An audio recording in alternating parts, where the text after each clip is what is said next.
अस्सलाम वालेकुम दोस्तों, welcome to horror story with SK official. आज की कहानी ये कोई अफसाना नहीं, ये कोई अफवाह नहीं, ये लाहौर की एक खामोश गली की कहानी है, जहाँ रात को दरवाजे जल्द बंद हो जाते हैं, जहाँ रोशनी मध्यम रहती है। ये चीखों की कहानी नहीं, ये खामोशी की कहानी है, भारी खामोशी। ये एक आम औरत की कहानी है। टूटती हुई शादी, एक गलत फैसला, एक कदम ने सब कुछ बदल दिया। कुछ रास्ते ख़त्म नहीं होते, वो पीछा करते हैं। ये कहानी जन्नत की नहीं, ये अंजाम की कहानी है। ये है सिया अमल, ये है मरियम की कहानी। तो चलिए चलते हैं कहानी की तरफ। रात का आखिरी पहर था। लाहौर के मज़ाफ़ाती इलाके में एक पुराना किराए का मकान खामोश खड़ा था। गली में सिर्फ एक पीला बल्ब जल रहा था। उसकी कमज़ोर रोशनी दीवारों पर बिगड़े हुए साए बना रही थी। घर के अंदर मरियम फर्श पर बैठी कांप रही थी। उसके सामने मिट्टी का एक प्याला रखा था। प्याले में काली मिट्टी और जली हुई लकड़ी के टुकड़े थे। हवा में जलने की तेज बू फैली हुई थी।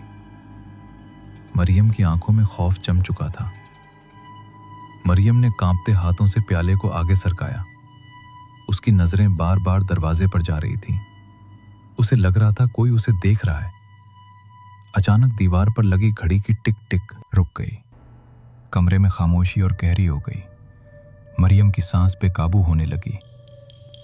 ये सब उस दिन से शुरू हुआ था जब मरियम की शादी टूट गई थी। वो एक आम सी लड़की थी, एक स्कूल टीचर। उसका कसूर सिर्फ सच बोलना था। सच बोलने की कीमत उसने तन्हाई से चुकाई। मोहल्ले में बातें शुरू हो गईं, नजरें बदल गईं, रवैये सर्द हो गए। खाला सुगरा बीबी ने पहली बार सिया अमल का जिक्र किया। वो कम बोलती थी, मगर उनकी आंखों में हमेशा कुछ छुपा होता था। उन्होंने आहिस्ता आवाज में कहा कि हर जख्म दुआ से नहीं भरता, कुछ जख्म दूसरे रास्ते मांगते हैं।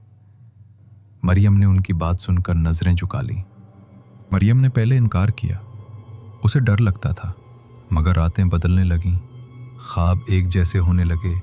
अंधेरा, सरगोशियाँ और कोई आवाज़ जो बार बार उसका नाम लेती। वो चीख कर जाग जाती, मगर आवाज़ दिल में ही गूंजती रहती। एक रात खाला उसे शहर से बाहर ले गईं। वहाँ एक वीरान कब्रिस्तान था। टूटी हुई कब्रें, खामोशी। कब्रिस्तान के बीच एक छोटा सा कमरा बना था। दरवाज़ा आधा टूटा हुआ था। मरियम के कदम वहीं रुक गए।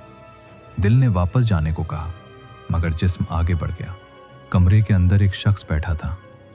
उसका आधा चेहरा साए में था। उसकी आवाज़ भारी और ठंडी थी।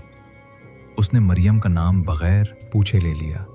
मरियम के दिल की धड़कन रुक सी गई। खाला ने नजरें झुका ली, जैसे सब कुछ पहले से तय होगा।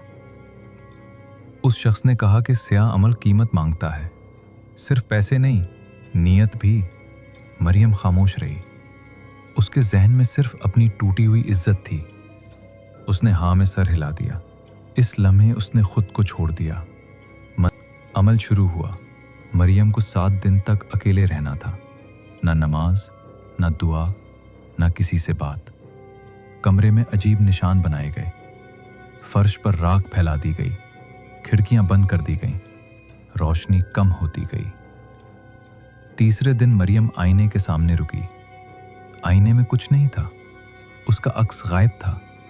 वो चीखना चाहती थी, मगर आवाज गले में ही मर गई। कमरा अचानक ठंडा हो गया। सांस धुंध में बदलने लगी।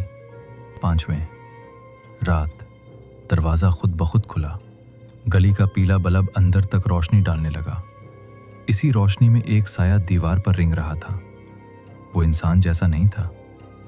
मरियम की आंखें खौफ से फैल गईं। मरियम बेहोश हो गई।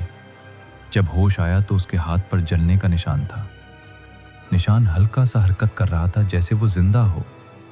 मरियम ने हाथ खींच दिया, मगर निशान वहीं था। 7वें दिन आमिल वापस आया। उसने कहा, अमल मुकम्मल हो गया है, मगर कीमत अभी बाकी है। मरियम ने लरसती आवाज में पूछा, क्या कीमत? आमिल ने आहिस्ता मुस्कुराहट दी। वो मुस्कुराहट मरियम के दिल में उतर गई। इसी रात खाला सुगरा बीबी मर गईं। बताया गया दिल का दौरा था। मरियम जानती थी ये इत्तफाक नहीं। उसके कानों में वही सरगोशियां वापस आने लगीं, वही आवाज।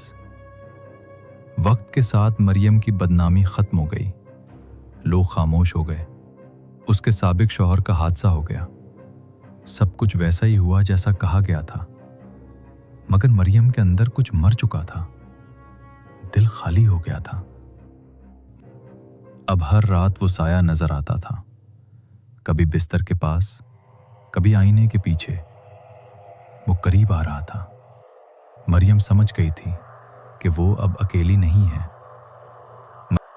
एक रात मरियम ने खुद को फिर उसी मिट्टी के प्याले के सामने पाया। उसके हाथ खुद ब खुद हरकत कर रहे थे। सरगोशियां अब बेमानी नहीं थीं, वो उन्हें समझने लगी थी। सुबह मोहल्ले वालों ने मरियम को मुर्दा पाया। कमरा साफ था, न राख न निशान, सिर्फ आईना। आईने में मरियम खड़ी मुस्कुरा रही थी, मगर असल मरियम जमीन पर पड़ी थी, खामोश, हमेशा के लिए। उम्मीद करता हूं दोस्तों आज की कहानी आपको पसंद आई होगी। वीडियो को लाइक करें और शेयर करें। अगर आपके पास भी ऐसी कोई सच्ची कहानी हो तो आप उसे कमेंट में जरूर शेयर करें। हो सकता है आने वाले वीडियोस में आपकी कहानी को भी शामिल किया जाए। अगर आपने अभी तक हमारे चैनल को सब्सक्राइब नहीं किया तो जल्दी से सब्सक्राइब करें और बेल आइकन को भी दबाएं, ताकि आपको ऐसी ही सच्ची और डरावनी कहानी वक्त पर मिलती रहे। इसी के साथ मुझे दीजिए इजाजत। मिलते हैं फिर अगली वीडियो में, तब तक के लिए अल्लाह हाफिज।